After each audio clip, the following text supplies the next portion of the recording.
Hello and welcome to episode 1 of the Hold the Line Sports Betting Podcast, where we do the work so you don't have to. My name is Cam Pearson, but you can call me Coach. I am joined here by my expert colleagues. To my left is our executive producer and resident SEC specialist, Brandon B. Taylor. To my right, all gas station meals and sex appeal, our non-power for-profit Nathan Beans Wolf.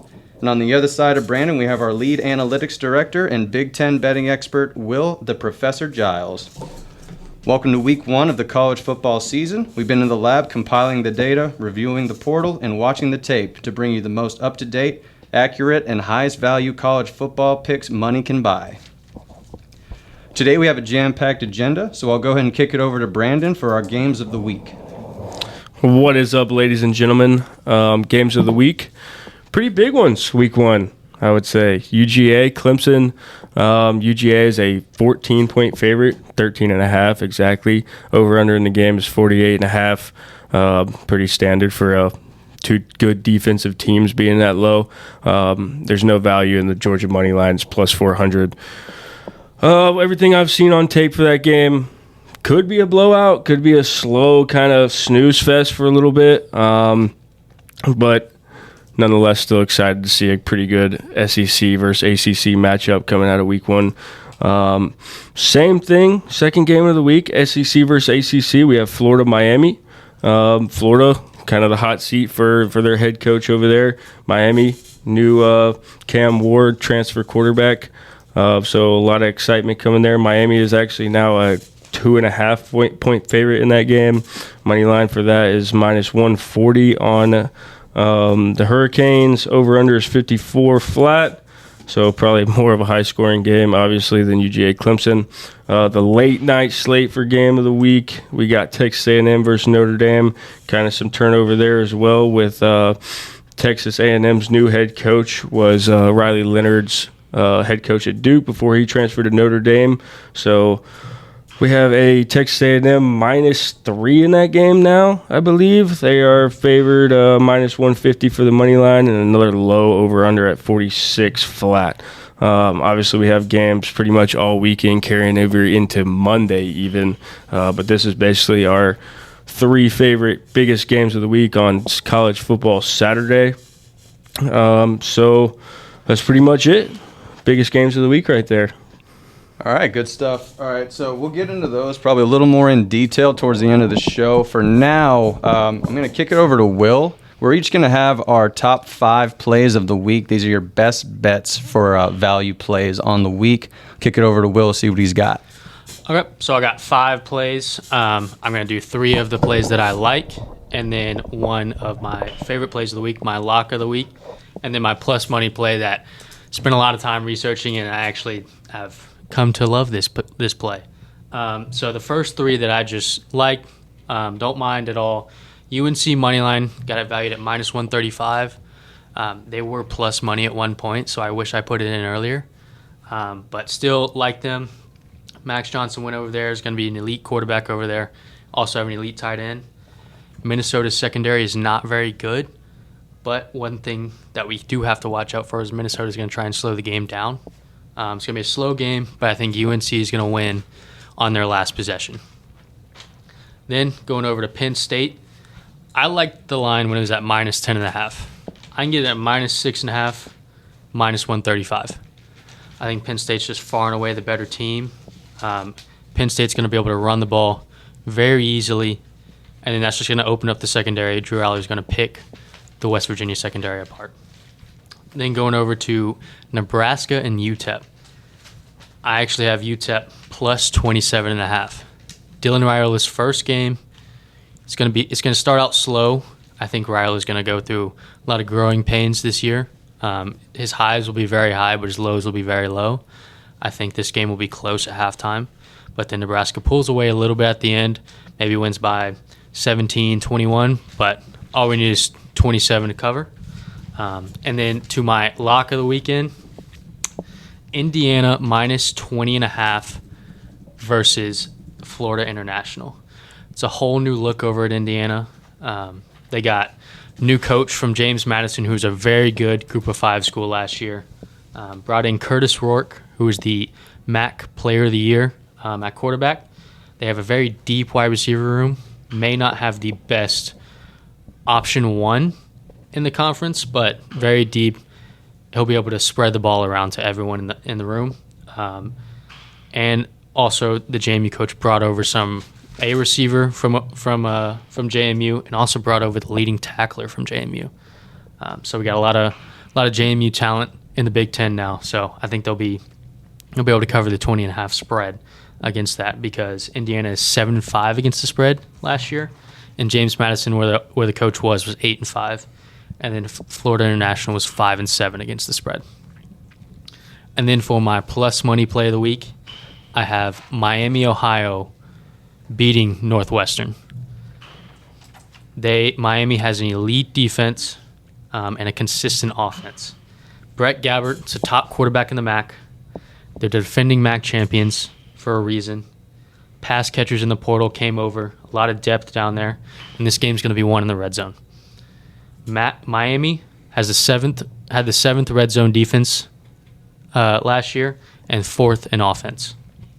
And then with Northwestern, Mike Wright couldn't even be good at Vanderbilt. He's going to make a lot of mistakes. Doesn't have a great supporting cast around him. And the defensive line, they live and died by turnovers. Miami won't make a lot of turnovers. They're a very consistent bunch over on the offense, and they're gonna keep things close, and then they're gonna end up winning with a defensive stop. So now I'll kick it over to Nathan for his 5 picks. Awesome, Will. Good stuff there. As you heard from Coach in the beginning, I am an expert on anybody outside of the Power 4 conferences. So, thankfully with that, I chose the American Athletic Conference for my picks this week. They do have the best conference in the group of 5, and lucky for y'all, there was only 5 games worth betting on, so it's a lucky day for me. So, the first game I'm going to start with today is going to be UTSA against Kennesaw State. As all you know, Kennesaw State, this is their first year in FBS. They're going over there from a year where they struggled in the FCS last year, and they're going against a team that was number 2 in their conference in UTSA last year. So what I'll start off by saying is UTSA is 18-2 at home in the last 3 years. Kennesaw State, I don't think they can go to that and hang with them. So I'm going to go with UTSA minus 14 in the first half. The reason I'm doing that is this first game of the year. I'm just not sure if they can cover the 27 at the end of the game in case they slow the game down and Kennesaw State keeps it a little closer. My second pick is going to be Oklahoma and Temple. This game's going to be a blowout. We all know that. So I'm going to go over 57.5 with this game. Last year, Oklahoma played Arkansas State where they put up 70. I think this game is going to be close to that. Temple lost their whole team, and there is even reports coming out of Temple through practices that their offensive line is awful. So we do not expect anything better from that team. I'm saying this is going to be close to a 49-10 game. Oklahoma could score more. Now this next one is one I was a little hesitant on, but I did some more research, and I'm a lot more confident at this point, is Ross and Sam Houston. So Sam Houston last year, first year in the FBS. We all know what they did. They went 3-9, struggled every single game to put up points. But what they were good at doing is holding teams lower the second half. They did make a lot of late game comebacks, and a lot of their games they did cover the spread in. But with that being said, Rice is expected to be a better team this year. They're on year 2 of their new head coach. They went 6-7 last year, which was improvement from 2 years ago. They got a new quarterback coming in from Temple, which was the top quarterback in the AAC, E.J. Warner, Kurt Warner's son. So what I'm going to do in this game is I got Rice -6 first half. I think they're going to be up by a touchdown, possibly 2, but for the value, I went with -6. Late game, it could be closer, so I was just not quite confident in picking Rice to cover the full spread. Now for my 2 big plays of the week. I'm going to start off with my lock of the week. And guys, I was hesitant on this one. I told y'all yesterday I was, may pick the underdog, may not. It's Charlotte versus James Madison University. But luckily last night on TikTok, I was just scrolling through and I saw a great interview by their head coach. Charlotte is awful at home. That wasn't going to influence my decision. I was still thinking about taking them to cover. But this man came out and said they are down almost 50% of their starters. Now, he looked defeated too, didn't he? No, yeah. I mean, season's Zero over at that point. So, my lock of the week, with no question about it, I was able to get it plus money, is James Madison University minus 10. And honestly, it might be minus 21, but that wasn't an option. So, JMU, I will say, though, like you said earlier, Brandon, they are coming, or sorry, Will, where they're coming off a season where they did lose a lot of their players to the Big Ten. They lost their coach, but they were still able to regroup and keep some talent in and also recruit well after that awesome year they had last year. So that is my lock of the week. This next one, I was actually just going back and forth with our Sunbelt expert, man. It's North Texas and South Alabama. I want y'all to listen to these stats right here. Who's our Sunbelt expert, real quick? Josh Turner. Fade God, Josh Fade Turner. God. Fade God. Josh Turner. All right, so y'all listen to these stats right here real quick. They have scored 70 combined points in all of the last 3 to 4 meetings, according to him, okay? So, you would think the over in this game, right? Do you think over 64.5 a hit? Nah, not enough value for me. Not enough value for me. North Texas gives up 37 points a game. They score 35 a game. What's the math behind that? Now, let me finish. Okay. Let me finish. All right. South Alabama gives up 21 a game, but they average scoring 31. That would be less, right? Less than. Correct. Okay. North All right. Texas did have the top passing offense in the AAC last year. They brought in Chandler Morris from TCU, which, we know lost his job to Max back at, back when they got To a national championship. Yeah, just saying, but back when they got smoked by Georgia. But with that being said, South Alabama just lost their head coach, Kane Womack, to Alabama. They also lost their offensive coordinator. The only thing they got going for them is they did bring back their DC. But who cares? They lost their defense when the coach left. They did lose a couple key players. But with all that being said, I think the best value on the week is to get the North Texas money line. I think if it gets into a shootout, North Texas they win the game. Even though their defense is just abysmal, I think if it's a high-scoring game, North Texas pulls it out. Love that. What else you got? Oh, no, man, that's my 5. That's the only game. I mean, unless y'all want to bet on Army and Lehigh, I don't know if y'all are in the mood for that one. Not this week. Not As a KSU alum, I love the pick. They suck. Didn't go to a single game last year because I knew they were going to lose in the FCS. They might not win a game. They might not win. There's no way it gets better. Do you think there's even competition in some of their games? 2 out of 12, they can win. Will they? No. Real quick, though, before I finish off, I didn't bet on them this week just because they are not on Bovada at all because of how ugly this game's going to get. The team to watch out for in this conference this year is going to be Eastern Carolina. Take note of that. The Pirates, the Take Purple note of that. Pirates. They had the best defense in the conference last year. But guess what? What? They couldn't even score 20 a game. But this year they brought in Jake Garcia. They got a lot of returners on the offensive side of the ball. The head coach is a good offensive mind. Look at them to be in the top 4 in that conference this year. You know what that sounds like? Iowa. We all know who Iowa is. True. But at least ECU has hope on the offensive side of the ball. So my turn? Yeah. Oh, kick it over to Brandon. He's going to cover his 5. All right, over here in the SEC corner, starting off with Kentucky versus Southern Miss. Shout out Brett Favre, Southern Miss grad. But unfortunately, Kentucky is going to dominate in this football game. We are going for the value. Obviously, Kentucky's like minus $1 million. So we're going -7 first quarter against Southern Miss. All they have to do is score a touchdown in the first quarter and not allow Southern Miss to score a touchdown. And we get a push. Okay, so I'm predicting we got touchdown, maybe a field goal coming out of Kentucky. You got Brock Vandagriff taking snaps, former Georgia product. We all know how Georgia players are good, not good at driving, but good at football.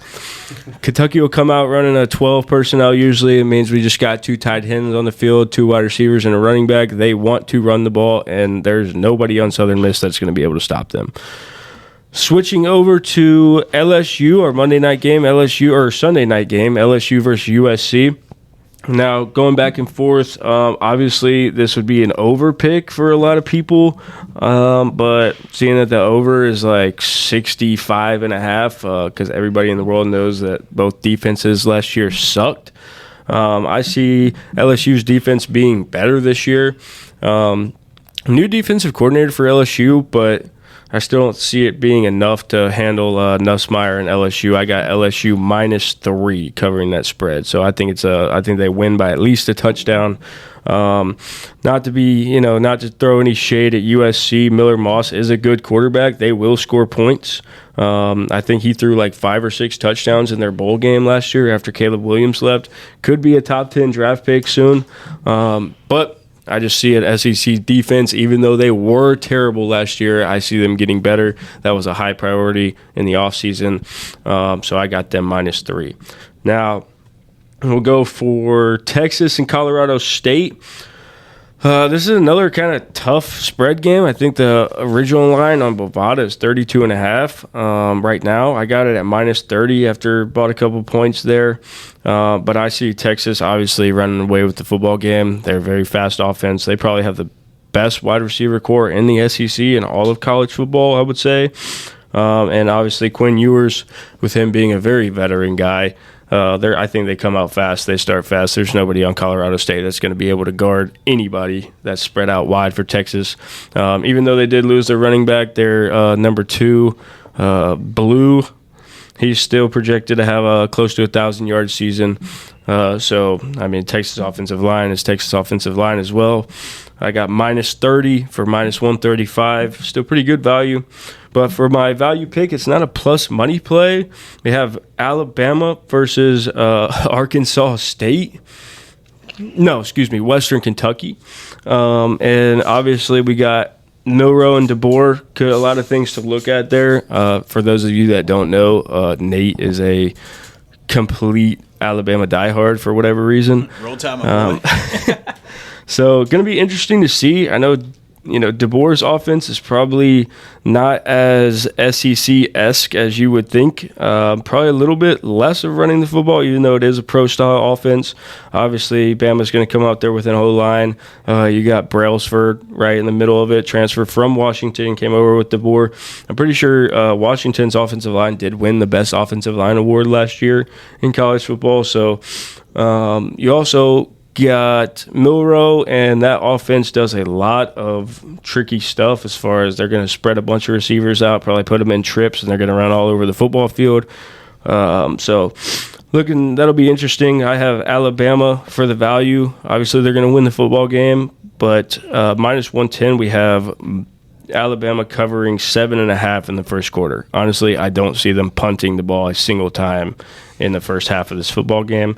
Going to be a snooze fest in the second half, but I do see DeBoer getting his guys used to his offense and kind of, not doing anything slow, because they have Wisconsin week 2, right? So this is kind of, I would think, would be somewhat of a prep week for them. So they're not going into Wisconsin slow. I think they're going to open it up a little bit and let the guys run with it. So hopefully they come out of the gates quick. My lock, which we will get into here in a little bit more in depth, is UGA Clemson. I have UGA winning the game by a lot of points. So that is my lock. I'm taking the spread there at 13.5. Earlier in the week, I think it was 14.5, but it dropped down for whatever reason. I think it's because Georgia's running back 1 isn't going to play, I don't think. ETN, I think he's still suspended for a driving accident that happened in March. Typical Georgia. Not surprised. But I do think their running back number 2, Roderick Robinson, is still dealing with turf toe. I'm not worried about that at all either, because number 3, Branson Robinson, is an absolute tank. And their freshman running back behind him is elite. So I think we should be fine, and we'll talk about that, like I said, here in a second. So last man up here for picks of the week is your host, Cam. All right, so most of mine are going to be ACC, actually. In fact, all of mine are going to be ACC today. I'm actually going to start with my lock, which is going to be TCU at Stanford. The only thing Stanford has going for themselves in this game is the fact that they play at home. Outside of that, we're looking at TCU is 7-1 against the spread on the road in non-conference games. On the other side of that, Stanford is 4-11 against the spread versus FBS opponents at home. Positionally, you could look at just about any position on the field, and TCU is going to win that battle, whether it be the skill guys, the O-line, the D-line. There is not a single facet of the game that TCU is not better than the opposition at. For that reason, this is going to be an easy lock of mine. TCU minus 9.5. They've got 4 quarters to beat this team by 2 scores. I see that happening easily. Saw the value at minus 110. You could probably buy that up, and I would take a minus 14 without hesitation. I think to your point Go there, ahead. we didn't even talk about it, and I had already put in TCU minus 3 at half. So, to your point, TCU will win this football game. Oh, they're absolutely gonna win this football game. So that is my lock. I went back. The only reason I went backwards is because that game is on like tomorrow. So I want to get that one out of the way first. Moving on, a little bit more of an interesting matchup for me. I know Brandon's got some thoughts on it where he might differentiate. I kind of want to get his take on this as we go through it. But Virginia Tech at Vanderbilt. Personally, I have Virginia Tech covering at minus 13.5. I am extremely high on this football team. I have them finishing the season in the top 15. Potential for a playoff. They might not get it because the SEC is way better than the ACC still. But they're gaining ground. This is a dangerous football team with an explosive offense. You're going to look to them to increase their scoring by over a touchdown per game. These guys are going to be elite on the offensive side of the ball. Going over to Vanderbilt, positionally again, if you just look at the matchups, what the wide receiver room and the quarterback are going to be able to do against a secondary and a defensive line that doesn't establish much of a pass rush, it looks like it's going to be a high-scoring affair for the Virginia Tech boys. So I have them covering that as well. But Brandon, is there any controversy, anything I might have missed, any reason why Vanderbilt has a chance in this game? I mean, so to your point, I have Vandy covering 14.5. So we can both win. We can both win. I think so. There's a lot of news surrounding this Pavia. I don't know what's correct there, but he is a transfer, I think, from New Mexico State. Going to be kind of your improviser quarterback, roll out of the pocket, cause some havoc a little bit. I think Virginia Tech wins this game pretty easily. It's kind of sad that Vanderbilt is in the SEC, but I mean, they got a brand new stadium at Vanderbilt. I think they are trying to get the football program back up to speed. The only reason I took Vanderbilt plus 14 is just because, like, SEC, ACC, SEC is supposed to be better. You know, we've seen that in the past, and I just don't see Virginia Tech winning by more than 2 touchdowns. I get that. Agree to disagree. We'll move on. Vandy's got to prove it. They've got to prove it to No, me. Vandy sucks. Can I make a statement on Go that ahead. real quick? Get in there, Beans. So, I just want to know, who'd you say Vandy's quarterback is? Say that out loud one more time. Pavia, Where was he at last year? New Mexico State. What did they do last year? They were terrible. Who did they beat on the road? I have no idea. They went into Jordan-Hare Stadium and beat the Auburn Tigers. Yes, on the road. sir. Yes, sir. Pavia's a leader. Actually, a little fun fact right there. I might switch the pick before it's all said and done. So, like, not only is Nate Alabama diehard, but he is an Auburn hater to the highest degree. He was excited about that game. He loved that moment for the team. How do you feel that Auburn has the best recruiting class in the next couple years? Well, let's just straighten that out. It's the class of 2026. Those guys don't know how to put on their pants. They're not even. still young. They're not even winning. Listen. Alabama's not even winning the state anymore. But I will say this. Kalen DeBoer has come in. He's taking control of Georgia, just as Saban did. He's competing with Kirby there. He's getting a lot of Midwest guys. He's getting still guys from California, which Saban's always done, and he's still able to recruit Texas and Louisiana. I think the biggest thing to look at now is the battle between them and Ohio State for next year's recruiting class, because we just did sign A.K. Deer. Not sure if that's going to be enough to get us back to number 1. But Hugh Freeze has got some work to do before he gets those 26 recruits in. I think I'm jumping on the Hugh Freeze bandwagon already. I'm all in. War Eagle. War Dam. Peyton Thorne won't be there, so they got a chance. All right, so moving on, I got three more. Next one for me, Ohio at Syracuse. Again, another ACC representative. Big stat for me, Syracuse against the spread versus the MAC conference in their last 10. They are 9-1. So we got a lot of hope there. They lost some pieces on offense, but I still think there's just a big disparity in talent level here. Syracuse is also going to be fine on the defensive side of the ball. I have a final score of 31-7 as my projection, so Syracuse would easily cover that with a minus 17.5. Two more. I'm going to go local here. I wanted to talk about Georgia State and Georgia Tech. Georgia Tech just stole my heart this past week. Elite. In Dublin against Florida State. I loved everything about that game. Not even a Tech fan, but I might be now, just based off of that performance. Hayes King is the real deal. He's got a good coaching staff, great offensive line, a top 10 offensive line. There's a ton of momentum here. The spread's kind of steep, minus 21.5, so it's got to be more than a 3-score game. I just think they've got so much momentum and confidence after this that they come in and they steamroll Georgia State, who has also had a coaching change, lost a ton of players. It's going to be a rebuilding year for them anyways, if you can call it that. They weren't that great last year either. But I see Georgia State taking a step down just to be less competitive. And Georgia Tech, with all that momentum, I have a 38-7, might even be more than that, victory to cover at minus 21.5. Last one, Before kind we of. go into that, though. Yeah, go ahead. Seeing some things making it a bigger game. You know how there's the Subway Series for Yep. the Mets and the Yankees. Yep. Been seeing people calling it the Marta Bowl now. Marta Bowl going around Atlanta. Yeah. This is actually the closest two games like ever. Their campuses are 1.5 miles apart. It's basically two home games. Two home So games. where is the game? Is it at Tech. Georgia Tech? Yeah, it's at Okay. Tech. Yeah. It's at Tech, but Because I know, doesn't Georgia State play in like Turner Field Yes. still? Yeah. Yeah. So Yeah. Now, did y'all take in consideration? I'm not saying it's gonna be a close game, but y'all do see who's at Georgia State right now. Who's Head coach.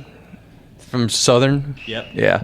Now, another thing about Georgia State is last year or in the spring, their coach dipped on them after 2 practices. that's hard. I mean, I'm just me all I need to know. You So got a this- business decision. So with Clay Helton coming in, even though they've had fall camp, the guys that are returning the guys coming in has not had time to gel with everybody else. That's fair.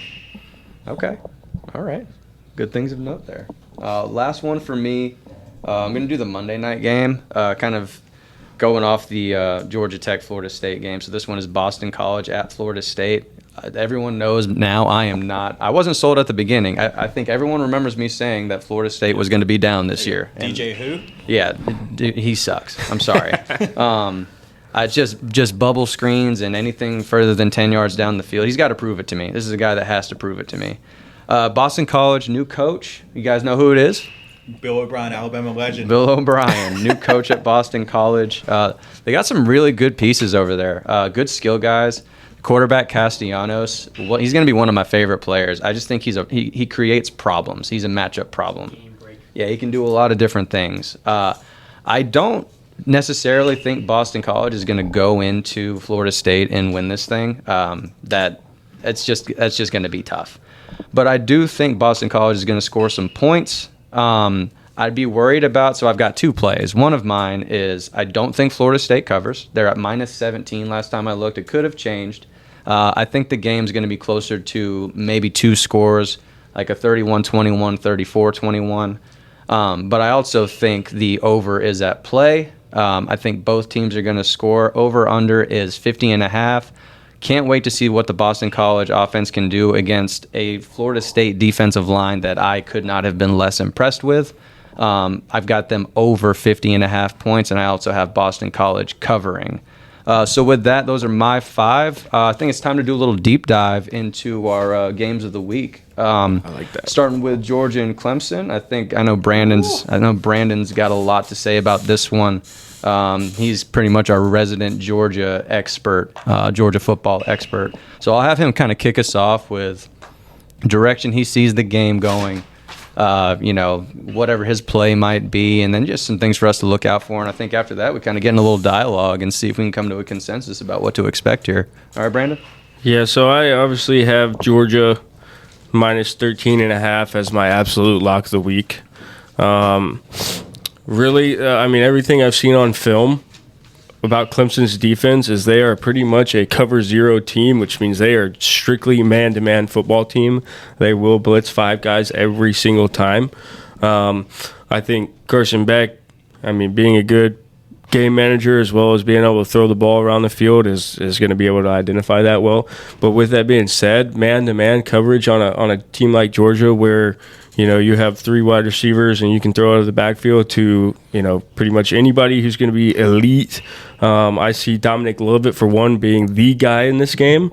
Like I said, Clemson's going to bring 5 guys every single time. So having a guy where, like Dominic Lovett in the slot, he's open instantly, and having kind of a hot route right there when we get pressure is going to be clutch. I actually went ahead and put in his over on yards for the game. I want to say it was close to like 50. I think he goes for like 9 catches, 95 yards. Not to say Clemson's defense is bad, but with a man-to-man scheme like that, a team that's just elite at every position like Georgia is, you're going to be able to run the screens. Georgia will run the football. Their offensive line is elite, one of the best in the country anyway. But you're basically relying on your corners to win their one-on-ones every single play. And so I'm thinking Georgia's probably going to run their usual script. We're going to run the football. We're going to run some screens. We're going to throw some quick passes, stuff like that. And I think if you go back and you watch the Kentucky and Clemson bowl game from last year, that was Kentucky's bread and butter.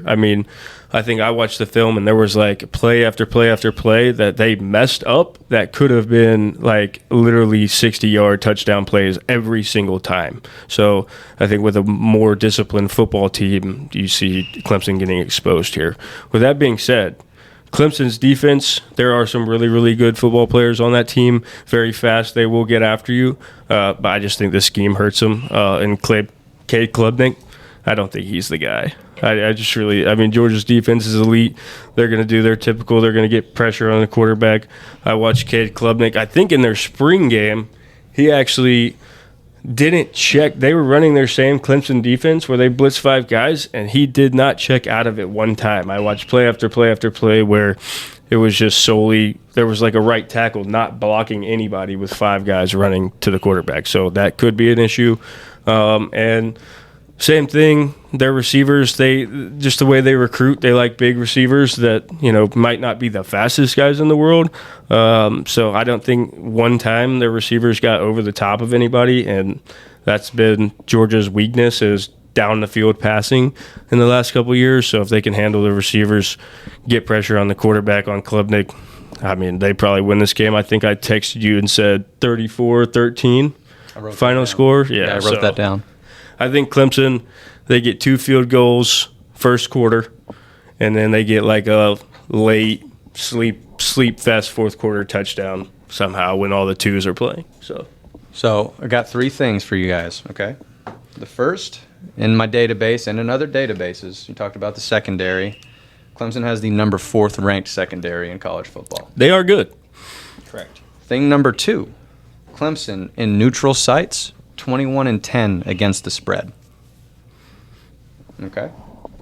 Thing number 3, Georgia's only 5-5 against the spread at Mercedes-Benz. Okay. So there's a few, history I think would indicate. Yeah. Also, I've got a thing for, by the way. The last time these guys played was when last year?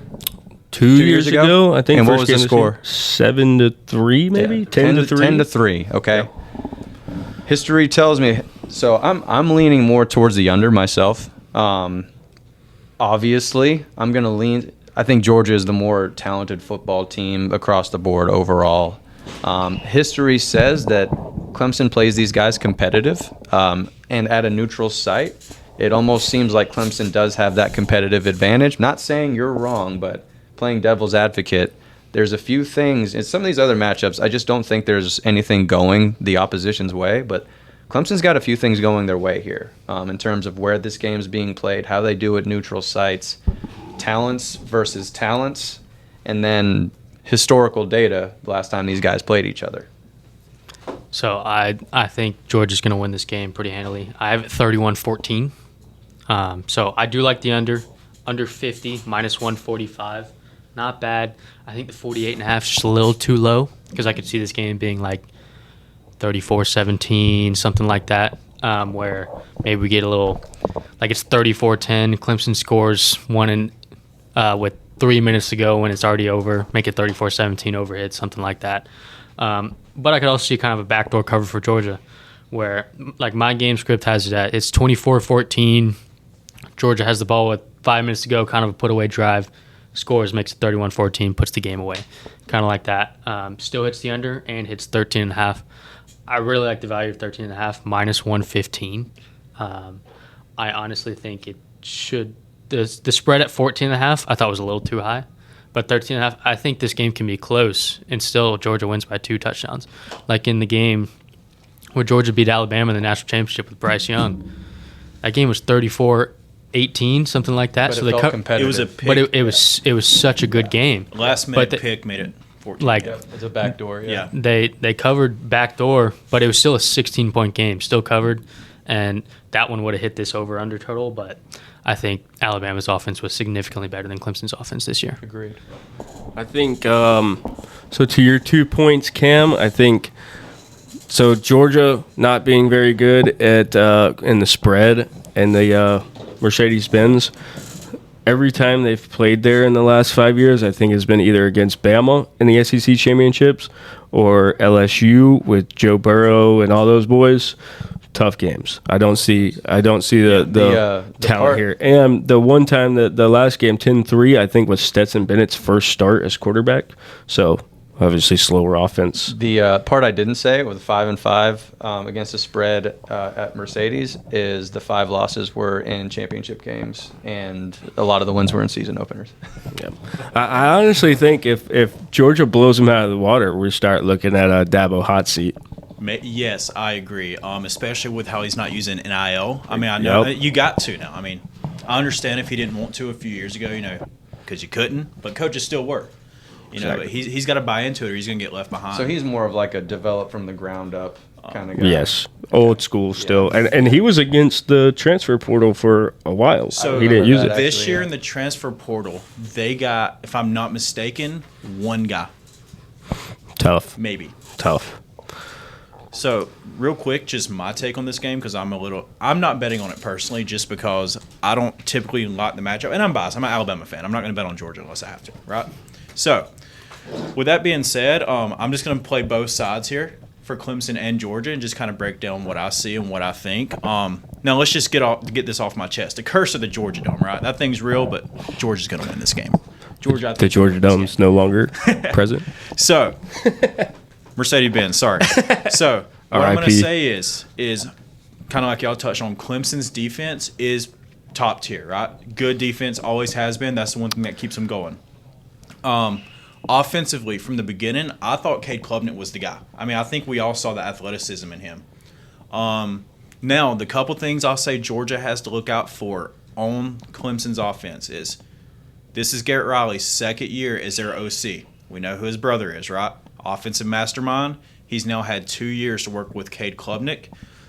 But I do not think he's going to beat Georgia with his arm. If they do not contain him, Clemson can move the ball down the field a little easier. Wouldn't you think? I mean, as a Georgia fan, like, I think. I mean, I don't know if there's a quarterback in the country besides Milroe that Georgia's defense will have a hard time containing as far as making different plays. It's the fastest defense. I think. I told somebody earlier. I think this Georgia defense is going to be as talented as 2021 Georgia's defense with all their guys they had. yeah. So to keep it close, I think Klubnik is going to have to do it with his legs and the occasional passes across the middle, maybe open passes across the middle deep.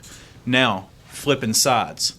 For Clemson to keep Georgia from driving the field on them, they have got to take away the mid to deep ball from Carson Beck. They got to make him check down because if they let him, reverse that. They got to keep him from checking down. My bad. He is elite with passes under 20 yards, but he does start to struggle downfield. So, If they can force him to throw the ball downfield all game, I think there could potentially be some turnovers to look out for. Yeah, I mean, to your point exactly, I think Dominic Lovett is player of the game right here because he's that slot receiver for you. Yeah. And this is like a this could be Carson Beck like Heisman, season right here on the line. But yeah, I'm telling you, this is aside from Alabama and Texas and those SEC opponents that they play, I think this could start his Heisman campaign out well. So I'm just going like a flashback from last year on how they lost that game. It was like we kind of took that mid-range to short pass away, right? Right. Do you think Carson Beck's going to have any improvement down the field this year? Yeah, I mean, last year, I think we were beat up towards the end of the year, obviously, like every SEC team probably is. So, I mean, a little bit of pressure on them in that game. But, I think we do see a couple plays that kind of lull them to sleep with check down.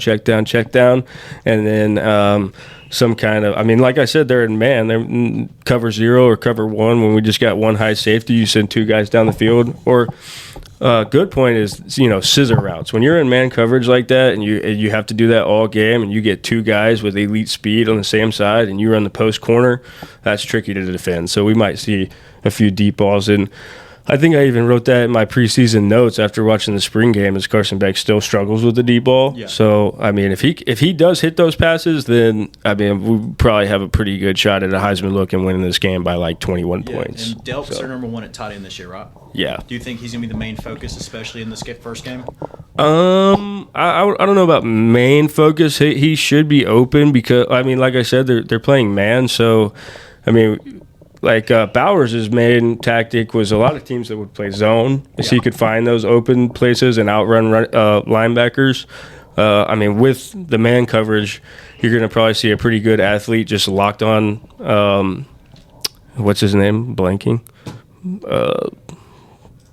Tight end the whole time. Yeah, I love it. Oh. And you can say that same thing for passes out of the backfield because you're probably going to have a middle linebacker, and Clemson's middle linebacker is probably the best linebacker in the SEC or ACC, excuse me. But like I said, the scissor routes and stuff, that'll help a deep ball out. And screen plays, stuff like that, pick plays, all that kind of stuff. Yeah. I just think their defensive scheme hurts them. Yeah. So with that being said, man, for me, for this game to even be within 2 touchdowns, possibly 3 touchdowns, Cade Klubnik's going to have to be contained, and then Clemson's going to have to really force Beck on the long ball. No, I agree. I think outside of that, if that happens, Georgia wins this by 3 touchdowns. All right, so we got time crunch. So before we move on, all right, each of you, what is the pick for this game? What did you guys have? So Will, go ahead. I am going to do. I think the value of Georgia minus 13.5 is the best value. I'm going to take that 31-14, kind of a back. I think it's going to be close backdoor cover for Georgia. Brandon? Georgia minus 13.5. If you really want value, you could probably buy a point the other way and go Georgia 14.5 to get maybe into that plus money range. But yeah, I got Georgia minus 13.5. I am going to go under 49.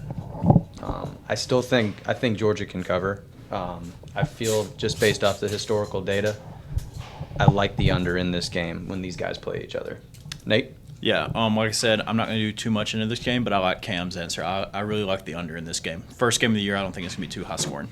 All right, so moving on, game 2. Brandon, what do we have? We have Miami versus Florida. Oh, I love this one. I love this one too. And to be mentioned, Will is a diehard Florida fan. So sadly, correct, but Will, I'm going to let you start. I would say sadly for Alabama and Nate as well. Because I'm going to have some counterpoints for you. Okay. So go ahead and start us off. So first game of the year, Billy Napier and Cristobal are going to be coaching for their lives this year. Cristobal is on the hot seat. Billy Napier has the toughest schedule in the country, and this is a tough game. But compared to the rest of the games that he has, it's easy. So he has to win these games because honestly, if you're not 6-1, 5-2 going into that Georgia game week 7 or week 8, you're not going bowling and you're going to get fired.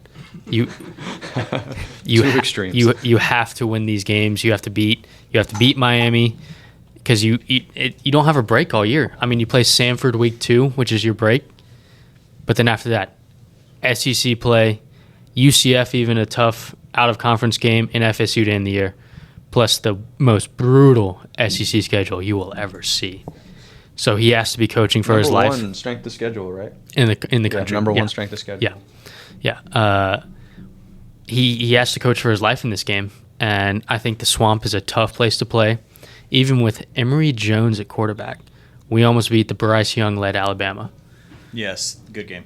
Very good game. Emory Jones was not very good, but the Swamp has its magic. We beat Utah 2 years ago with Anthony Richardson in the Swamp game 1. This game kind of gives me the same feel, where it's a good team, but kind of also unproven like Utah was, to come into the Swamp. It's a tough game.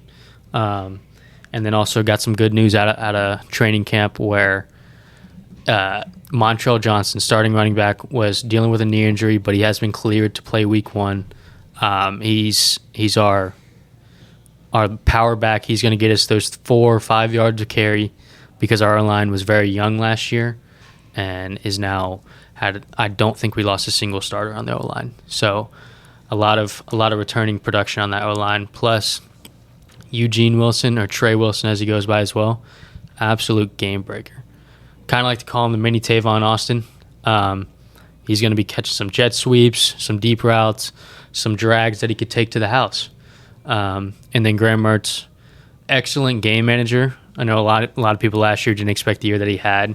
Only 3 interceptions on the year, had like 24 touchdowns. Absolute elite year, just kind of overshadowed by the fact that Florida's defense wasn't very good, but was also very young. Returned almost every single starter. Every single starter in the secondary came back. Have a lot of people that have now grown a little bit, got some experience last year coming in, and I think Graham Mertz is going to – Montrell Johnson is going to get the run game going, and then Graham Mertz is going to be able to get Eugene Wilson the ball. All right. And you have some things that are going your way. Like I can't even lie. You guys have improved positionally in almost every area, I would say, especially along the defense, which had no choice, I would say, but to improve. Your D-line got better. You got bigger. Going to be tougher to run against you. I think your secondary is... The pass rush was already elite last year as well. Yeah. And I think you guys are going to be better against the ground. Secondary is good again. Mm-hmm. I think offensively, you do have a very good, smart quarterback who is not going to lose you a game. The problem is you don't have a quarterback that's going to win you a game. He won us that South Carolina game. That is exactly what Miami has, is a quarterback that can win you a game. Cam Ward that's a top 10. This is a top 10 in the nation quarterback. I will stand by it until he proves me wrong. I have him at number 10 specifically. I think positionally he's got the advantage there. Another couple of things I looked at. Florida's record against non-conference against the spread, 3-8 in the last 3 years. So that's alarming to me. I think you guys have improved upon last year, so you can't go based off that solely.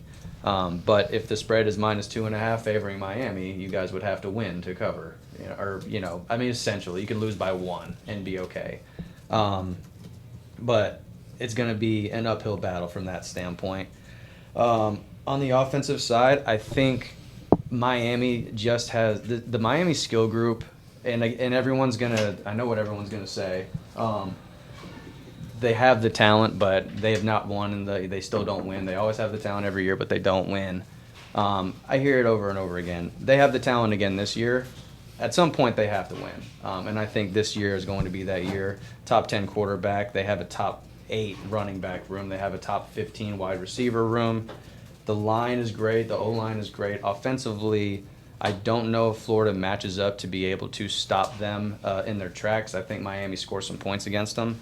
And that being said, I think this game is going to be competitive. It's going to be a competitive football game. But I think this is, and you guys also know this, I'm super high on Miami this year. I have them as one of my top 2 teams in the ACC based off that talent. I know they have talent everywhere except the head coach position. He is probably the 15th best head coach in the ACC. I get that. But they've got the skill guys to be able to do it.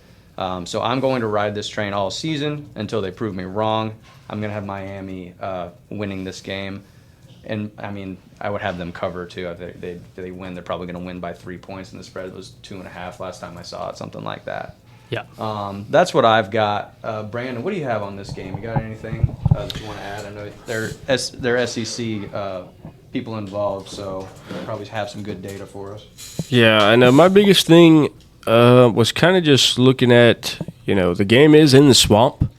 That hasn't meant too much in the past, but I don't know if it can really be a true home game with Florida also, or Miami also being in Florida. I mean, with all the hype around Miami this year, I think they show up well to the game and help out. I think you're right. Florida's quarterback, Mertz, I think he will probably get drafted, probably first, second round guy, I think. But I just don't see him being better than Cam Ward. I think, like I was talking about, Carson Beck's Heisman campaign, I think if he shows out, Cam Ward can have a pretty solid Heisman campaign as well.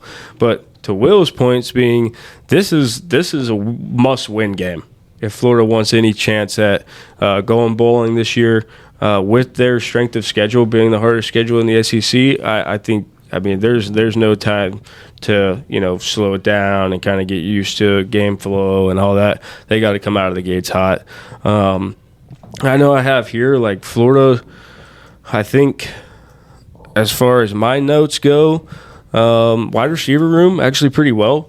O-line pretty good. I think they took, it's going to be, question is going to come down, can they get pressure on Cam Ward, or are they going to just let Miami's athletes kind of run all over the field? So I'm definitely excited for that one because I know that Georgia-Florida is always a big game, obviously. So kind of scouting as well as enjoying. Nate, you got anything on the game? Yes. So what I will say in this game is, first off, guys, Mario Cristobal, Alabama boy.